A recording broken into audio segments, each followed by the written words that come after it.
Hello, everybody!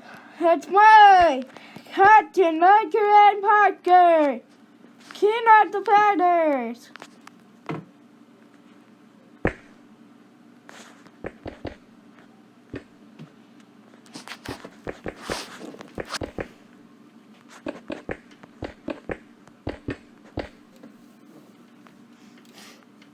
Yet it will be soon. I'm the first person to test it out and install it, so we will see how it goes. You know, a lot of this stuff, it's really nothing new. People have been doing 3 links and 4 links for a long time on their Jeeps, and, you know, the only changes is the bracketry, how everything mounts up on the JK. So in this video, we're going to be doing all this, seeing how it works, but I do have one big announcement. It's official that 7 Slot Customs has teamed up with the YouTube channel.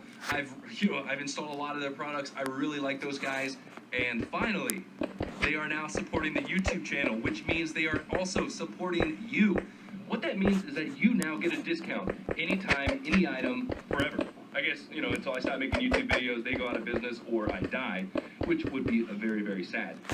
You get 10% off any product on 7slotcustoms.com using the code JKGear. We're also going to try to move that over to the Barnes 4-wheel drive website soon, but for now it's only with 7 Slot Customs. But that is enough talking. Let's take a look at what we have here. The first thing we're going to talk about is the cross member. So this is the front lower control arm cross member where the links are going to attach to. It's pre-made. We don't have to do anything to it except bolt it in and attach our frame side lower link mounts right to it. Now this is a very, very special and awesome joint. As you can tell, it is the Barnes 4-wheel drive Enduro joint, which is great on road, very easy to rebuild, and pretty strong. But what we have here is an offset joint. It almost looks like it looks crazy. You're like, oh man, that's probably bent. It's not bent, that's just how they machined it. This will actually allow us to have a great control arm angle without having a joint that's already a little bit misaligned within here. Next up is the upper control arm axle side link mount. So this is going to replace our, factory style control arm mount. It sticks up on the axle, pushing in there. So basically now, I'll cut it off and install this. Now, as you can tell, mine is flat on the bottom because I already have a truss on my axle. If you don't have a truss, you can either reuse your factory mount or cut it off, put a whole new truss on, and use this, which is going to give us a little bit better of an outcome. We're going to have a stronger axle, and we're going to have a stronger platform for this to attach and hold on to the entire axle with. We also have the gussets for the side, all that stuff. Now, for the tubing, we're going to have 6 arms, 3-link front and rear. These are 2-inch DOM tubing, and this is 1 3/4 inch. So this is really, really strong stuff. It's definitely heavy-duty DOM tubing, is plenty strong. I don't think we're going to bend this until, if we're bouncing around in some crazy rocks, there's a possibility. And luckily, since we're doing this all ourselves, it's very easy to replace and remake if we bend it in the future. Our rear mount right here, as you can tell, I already tacked this one up just for the sake of the video. This is going to weld onto the frame. It's already jigged and aligned to make it really easy to align up. This is just like the front upper link mount on the axle side. We're going to weld this onto the top of our truss. And finally, our upper link mount on the frame goes between the 2 cross members. We're going to weld it in, and this is going to be right above our drive shaft. That's where this one pre-bent DOM tubing link comes into play.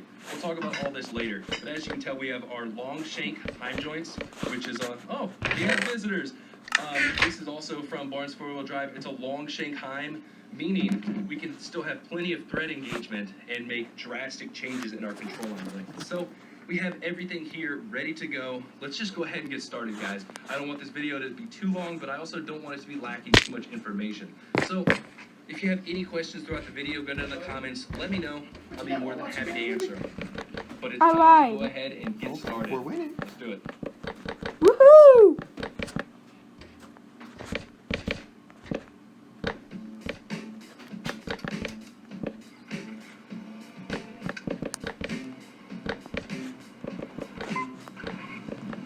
Tech that helps keep you safe. This is Nissan Intelligent Mobility.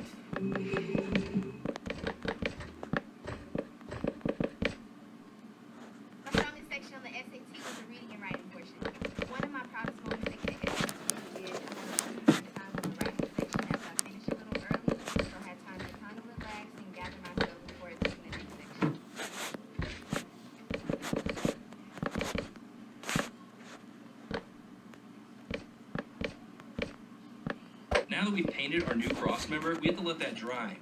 I'm going to go ahead and start pulling out the old factory cross member. It's pretty easy to do.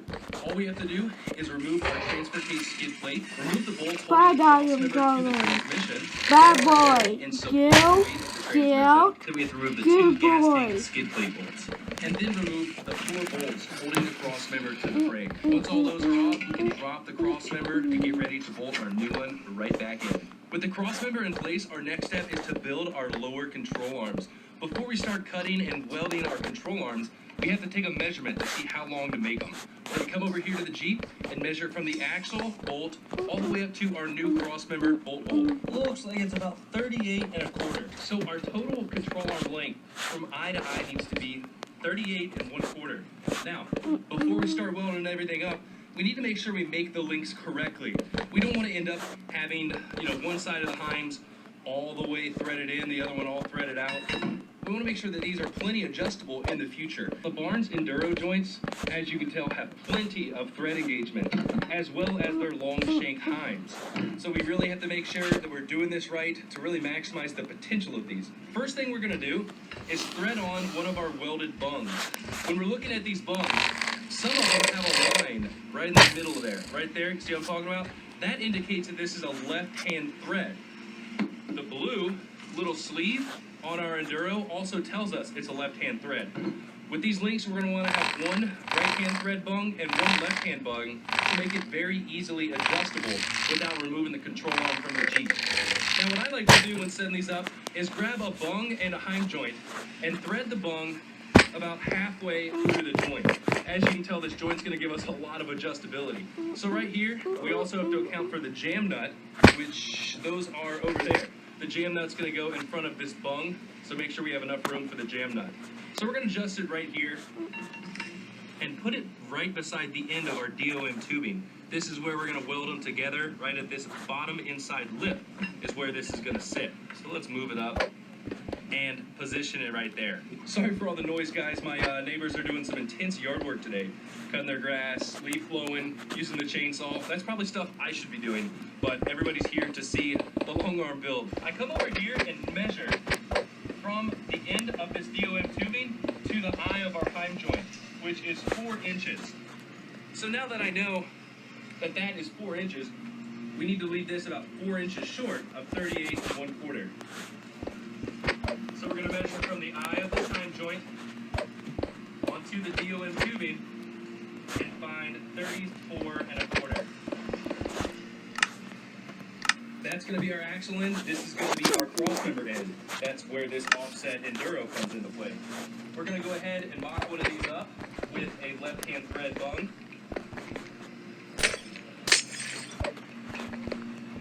Oh man, I lied to you guys. I am sorry.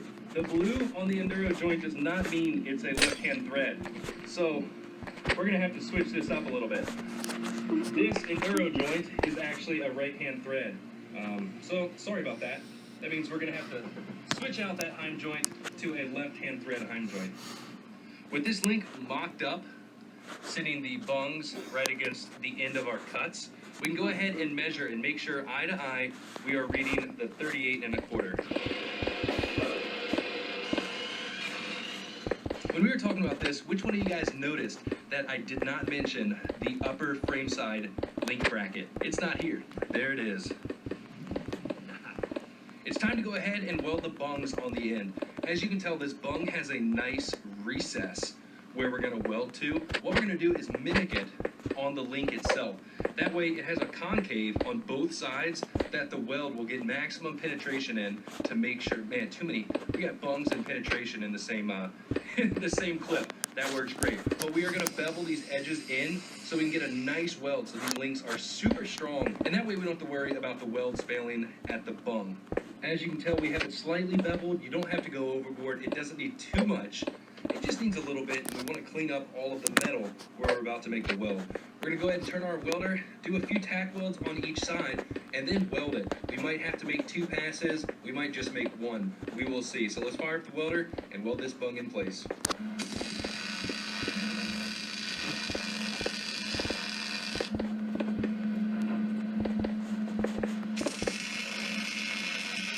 So So we just finished up with the first pass. I want to go ahead and say, guys, this should not be your first welding project. You don't have to be a professional welder. You can find a buddy that's pretty good at welding. You should be doing this at least with MIG or TIG. Don't do this with a stick or, flux core wire welding. So, as you can tell, it looks pretty good. I might make a second pass on top of this, but overall the welds look pretty strong and definitely penetrated pretty good. So, you don't want to overheat this too much. You don't want to deform your threads inside there. And I really wouldn't weld it with the joint in place because sometimes it can seize up in there. We're going to let this cool a little bit and then put another pass of weld all the way around. And then do the same on that side. Once again, making sure we have a reverse thread bung on this side, indicated by the line, and a right hand normal thread bung on the other. One lower link is complete. We're going to go ahead and do the second link. It's going to be the exact same size, same length. But before we do that, we're going to pull this over to the Jeep, hold it up, mock it up, make sure everything looks good before we burn in our second joint. I want to show you guys something real quick, talking about this offset joint.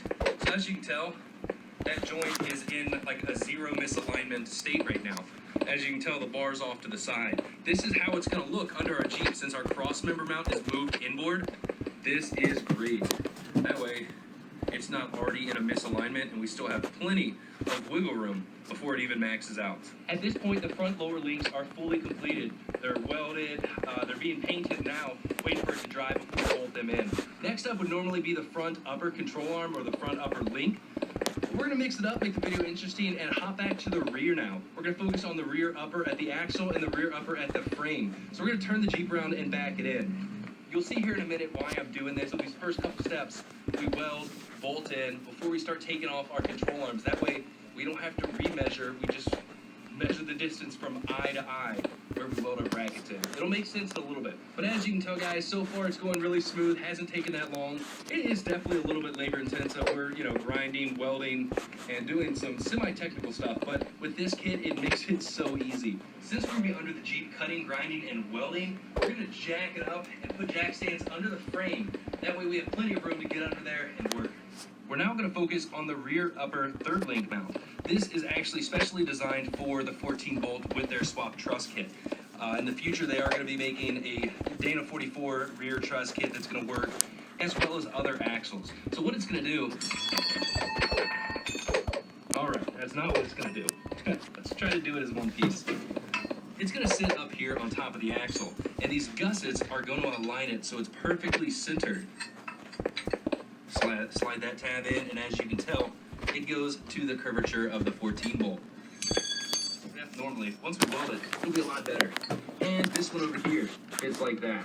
So let's just, boom, just like that. So it aligns it for us, and this is exactly where we're going to want to weld it. We do want to make sure that we are welding it in the middle of the truss. We don't want it way back here, way up here, right in the middle. We're also going to have to make sure we have adequate distance. If we weld this way too far back, if the axle comes up, there's a cross member back here. You don't want to hit that. If you're running a super, super low center of gravity build and your cross member is sitting around here, what you can always do is notch this in a nice square and weld a plate up there. So this has no issues traveling up and back. So we're going to go ahead and clean this area up and weld this bracket in. What I'm going to do is align it with the gussets, tack this in place, remove the gussets, and then weld it in.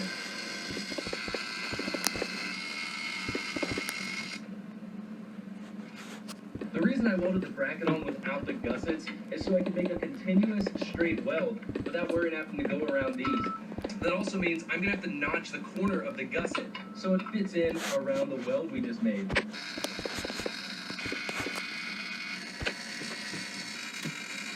Hey, this part sucks. It'd be nice to have a post lift right now. Oh man.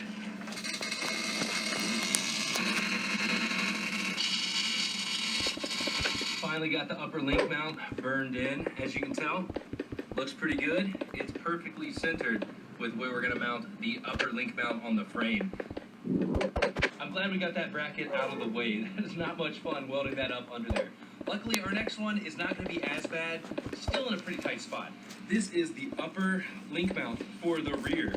This is going to go between the two cross members on our frame up underneath. Quiet. It's going to align with the two holes in those cross members, and we're going to weld it in place. Now, for the sake of the video, I went ahead and grinded those cross members so we have bare metal. And I went ahead and put Steel-It paint on this back side. If you don't have Steel-It, you can use normal paint, but don't paint the areas we are going to be welding. I went ahead and painted it because once this is welded in place, it's going to be really hard to paint this upper side of the bracket. Let's go ahead and weld this in. One thing I want to mention, make sure to turn down the settings on your welder because this cross member is a lot thinner than other stuff we've been welding. So these are probably some of the ugliest welds I have ever made. To make this just a little bit stronger and to ease my mind, these two holes, I'm going to run bolts through them up through the cross member since there's a hole up there. Grade 8 bolts and bolt them down on both sides. If we want, we can also add a plate gusset across here. I'm sure my welds will hold, but man, they are atrocious. So at this point, what we're doing is just like the front, measuring from eye to eye. We can go ahead and make this upper link, even with everything else attached, and go ahead and put it in there. That way when we remove our other uppers, our pinion angle is not going to change. Now that we've taken a measurement from the frame side to our axle side, we're going to write down that number. In my case, eye to eye was 26 inches. Once again, guys, everybody's setup is going to be different. It's important to measure your own setup.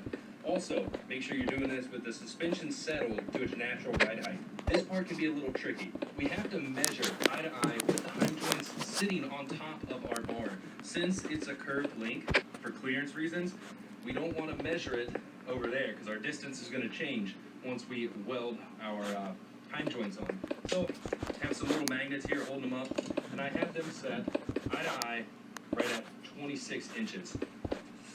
What I did was I found the center and I made one side a little bit longer, almost an inch. The reason is because between our two bolt holes, there's a cross member that sits a little forward. We want this bend to be right underneath that cross member. So in this case, from the eye to the bend is right at 12 and a half, maybe a little, this is just rough. And this one is close to like 13 and a half. We're gonna mark right where the bung is gonna weld into. And it's time to chop this curved link and weld the bungs in.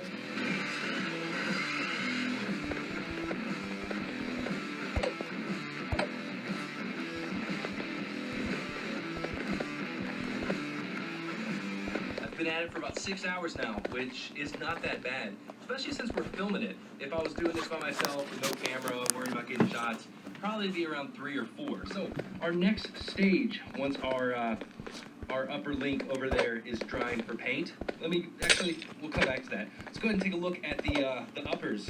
A little lunch here. As you can tell, definitely very heavy duty. Heim joints are huge, and the offset enduros are looking really good too. Why don't we just go with Heim joints on both sides, or enduro joints on both sides? The enduro is gonna alleviate some of the vibration from the road. Heims are very stiff. They transfer energy and vibration through the chassis, but Heims are debatably stronger. So it's a pick and choose, and I think the best setup is to go with a Heim on one side and an enduro on the other. So the enduro is going to give us that vibration resistance, and the Heim is going to get us that extra misalignment for flexing and off-roading. So one on each end is a perfect setup. Now for the uppers, we're going to be running Heims on both ends just for maximum misalignment. All right, back to what we were talking about. We have the rear upper on the axle, and we have the front lowers. But it's time to focus on the frame side lower control arms for the rear. This bracket is really cool. It has a little channel up there to sit right on the frame, has an alignment hole so we know we're good, and you just weld it all in place. Now it does not come, spot tack welded like that. It comes in 3 different pieces. What we're gonna do is grab, the one with the channel. We're gonna put this alignment tab right there in the bracket.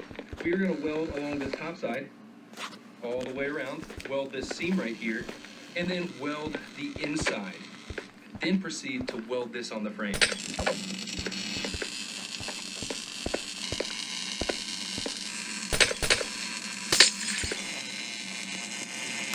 With this plate welded in along both sides and the underside, we're now going to get this little skid plate bracket.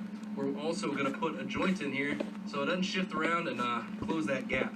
It actually has a little curve right here, which is going to wrap around to the frame as well. It goes right here, it just kind of keys in. We're going to weld along the frame up here and close all these gaps.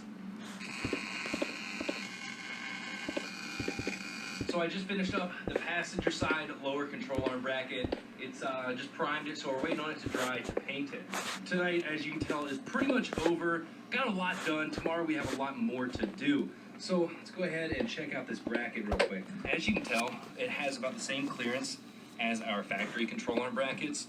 I know a lot of you guys are probably disappointed in that, but honestly, this is going to give us a better ride handling opposed to moving it up. You have to think with this 3-link, there is a lot of axle separation. Since our link mount is now on top of a truss, we really want to make sure that we still have enough frame side separation as well. And that's what I wanted to talk about in this video, talk about anti-squat, all of the suspension design, numbers, and all that stuff. But we just don't have time. It's a lot to talk about. We're going to say that for another video. But you can't simply have a lot of axle separation and a tiny amount of frame separation. And if we raise that up, that's what would happen. The issue with the 3-link is, not issue, but the reason we can't raise that up too much with the 3-link is just there's no way to move that upper mount across the cross members. You can't really lower that any. You're going to start running into issues. So you really have to kind of go with a setup like this. Yes, we might hit a few things off-road, but the on-road and some of the off-road handling is going to be better with a proper anti-squat number. So that's it for tonight, at least for the video. I'm going to go through and work on the driver's side, lower control arm, just like we did on that side. Might make one of the links for the rear, show you the other tomorrow. But as you can tell, it's going along smooth. It's nothing crazy. It's pretty simple. It does take some time, though.